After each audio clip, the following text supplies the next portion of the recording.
Hello student, कैसे हैं आप सब। एक बार पुनः शिव कोचिंग क्लासेस पर स्वागत है। उम्मीद करता हूं आप सब अच्छे होंगे, मस्त होंगे, बेहतर होंगे, आपकी पढ़ाई बेहतर चलेगी। बच्चों, क्लास 11 फिजिक्स में चल रहा है समतल में गति। इसके पहले हमने जो भी वीडियोज प्रोवाइड किया है बच्चों, वो प्लेलिस्ट में मिल जाएगा। और समतल में गति नामक चैप्टर का लगातार हम आपको वीडियोज प्रोवाइड कर रहे हैं जो एग्जाम में आने वाला है।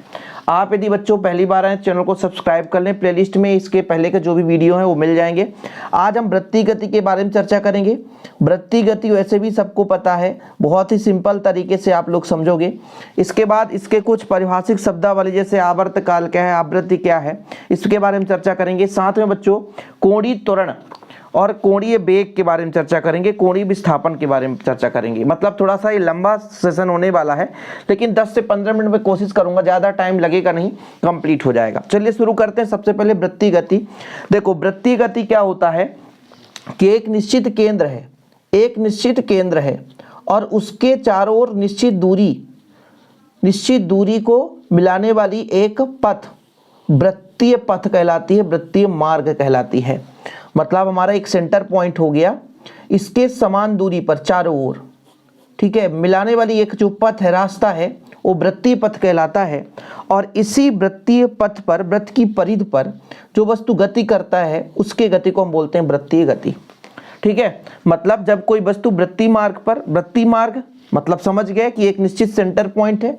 वृत्तीय मार्ग कहाँ बनता है? एक निश्चित बिंदु के चारों दिशाओं पर, यानी समस्त, है ना, एक निश्चित दूरी पर, है ना, बिंदुओं को मिलाने वाली जो एक पथ है वो आपका कहलाता वृत्तीय पथ।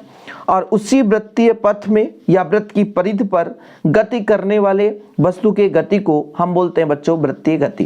यानी कोई भी वस्तु वृत्तीय मार्ग पर गति करता है तो आपको वृत्तीय गति कहलाता है। एग्जाम्पल, घड़ी के किसी कांटे की नोक की गति आप ले लो, पृथ्वी के चारों ओर कृत्रिम उपग्रह की बात कर लो, सूर्य के चारों ओर ग्रहों की गति की बात करो, सभी के सभी वृत्तीय गति के उदाहरण है। एग्जाम्पल आप अपने घर में घड़ी देख लेना। चलिए शुरू करते हैं आगे का। एक समान वृत्तीय गति। एक समान मतलब समान समयांतराल पर समान जो आपका दूरी तय करे।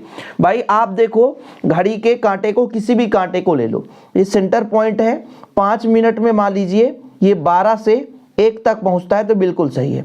फिर 5 मिनट में 2 तक पहुंचता है, फिर 5 मिनट में 3 तक पहुंचता है, फिर 5 मिनट में 4 तक पहुंचेगा, फिर 5 मिनट में 5 तक पहुंचेगा, फिर 5 मिनट में 6 तक पहुंचेगा। मतलब समान समय में समान दूरी तय करेगा तो आपका एक समान वृत्तीय गति कहलाएगा।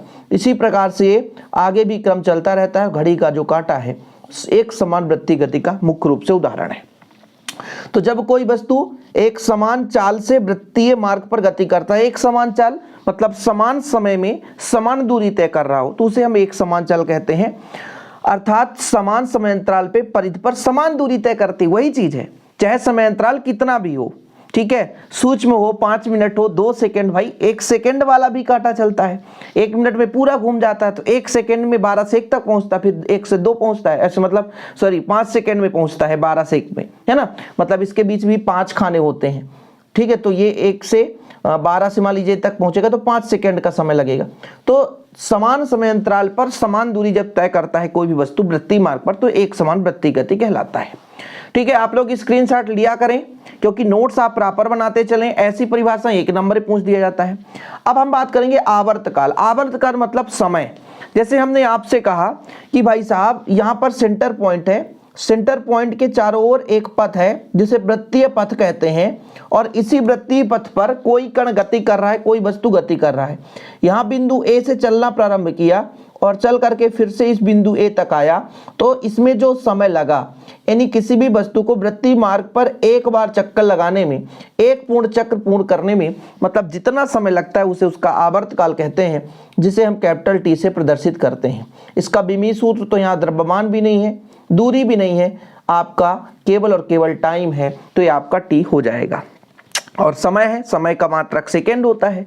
तो वृत्तीय गति करने वाली वस्तु को वृत्तीय पथ पर एक पूर्ण चक्कर लगाने में, मतलब घूम करके पुनः उस स्थिति पर आ गया, तो जितना समय लगेगा उसे उसका हम आवर्तकाल कहते हैं, जिसे कैपिटल टी से प्रदर्शित करते हैं। इसका जो मात्रक है भैया सेकेंड हो जाएगा, विमीय सूत्र हो जाएगा m0L_t। टी बस क्यों? क्योंकि केवल और केवल समय है। ठीक बच्चों, यहां तक क्लियर। अब बात करते हैं आवृत्ति की। आवृत्ति, जैसे आवर्तकाल और आवृत्ति में थोड़ा सा संबंध भी होता है। आवृत्ति क्या है कि एक निश्चित समय में, इकाई समय में कितने बार चक्कर लगाता है।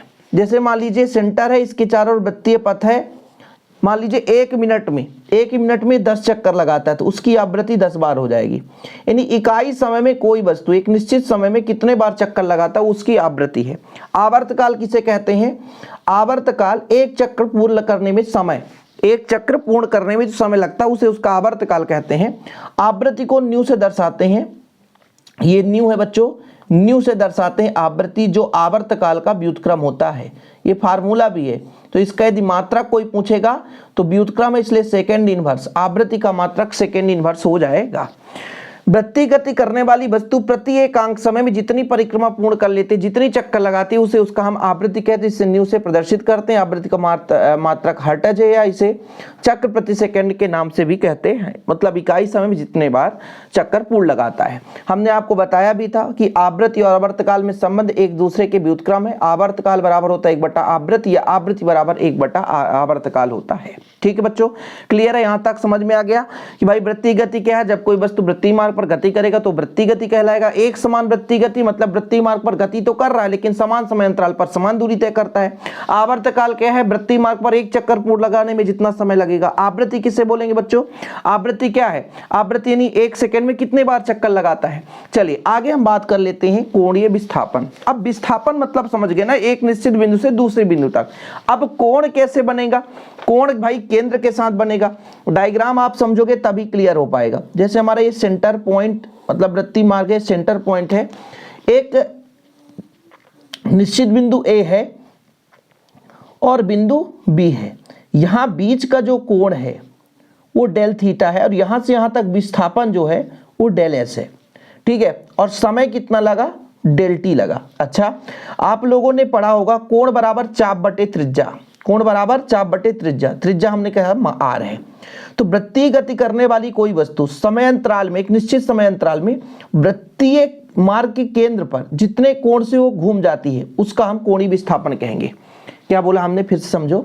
मान लीजिए वृत्तीय मार्ग पर कोई वस्तु घूम रहा है, ठीक है, एक निश्चित समय में, जैसे हमने कहा डेल T समय में वृत्तीय मार्ग पर, यहाँ पे केंद्र पर मान लीजिए बिंदु A पर था, यहाँ पर था शुरू में, और डेल T समय में घूम करके यहाँ तक आया, तो जितना कोण घूमेगा वो उसका कोणीय विस्थापन कहलाएगा। फिर से समझिएगा, वृत्तीय मार्ग पर गति करने वाली कोई वस्तु वृत्तीय मार्ग पर गति कर रही बच्चों, एक निश्चित समय अंतराल देके रखा है कि 5 सेकंड में जो हमारा ये वस्तु है A से B तक पहुंचता है, तो 5 सेकंड में कोण में भी परिवर्तन होगा। यहां से यहां तक कोण कितना? Del theta. तो जितने कोण में परिवर्तन होता है, जितना कोण घूम जाता है उसका वो कोणीय विस्थापन कहलाता है। और कोण बराबर होता है बच्चों चाप बटे त्रिज्या। चाप दूरी कितना? डेल S, त्रिज्या कितना? r। ये हो जाता है कोणीय विस्थापन का फार्मूला। ठीक है, कोणीय विस्थापन का फार्मूला लिख लिया करो आप लोग।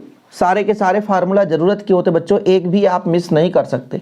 तो कहने का मतलब इसका यदि मात्रक आपसे पूछा जाए तो आप ही बताओ, ये आप कोण का मात्रक क्या होता है? कोण का मात्रक रेडियन होता है, तो चाहे कोणीय विस्थापन होगा तो भी उसका रेडियन ही होगा।